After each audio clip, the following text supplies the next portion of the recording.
Yhden tähden kapteeni, oikein hyvää iltaa. Ollaan jälleen kerran keräämässä Ukraina-avun kautta avustuksia tuonne Ukrainan suuntaan. Panostetaan tällä kertaa mönkijöihin. Ja koska aina halutaan jotain erikoisempaa ja yllättävämpää hoitaa ohjelmaksi, tällä kertaa meillä on erikoisvieraana Jone Nikula. Hyvää päivää. Ja tervetuloa omastakin puolestani Ukrainan avun asialle.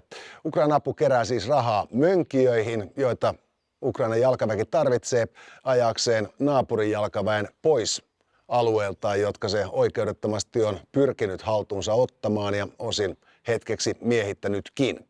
Joten hyvät naiset ja herrat, avatkaa lompakkonne Ukrainalle ja auttakaa meitä auttamaan.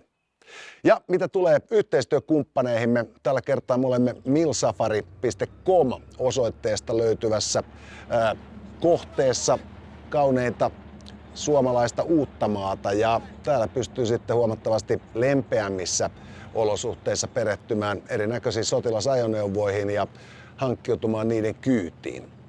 Äärimmäisen hauska päivä täällä Pornaisissa takana. Oli makeata ajelua. Tämmöistä me ei voida Ukrainaan lähettää, mutta lähetetään porukassa sinne lisää mönkijöitä. Tuetaan yhdessä Ukraina voittoa. Kiitoksia Jone Nikulalle, että pääsit paikalle. Kiitoksia, oli suuri ilo. kapteeni. Kiitoksia Mikalle. Kiitos. Oli todella hienoa. Tulkaa ihmiset milsafareilla ajamaan. Makeita laitteita. Kiitos.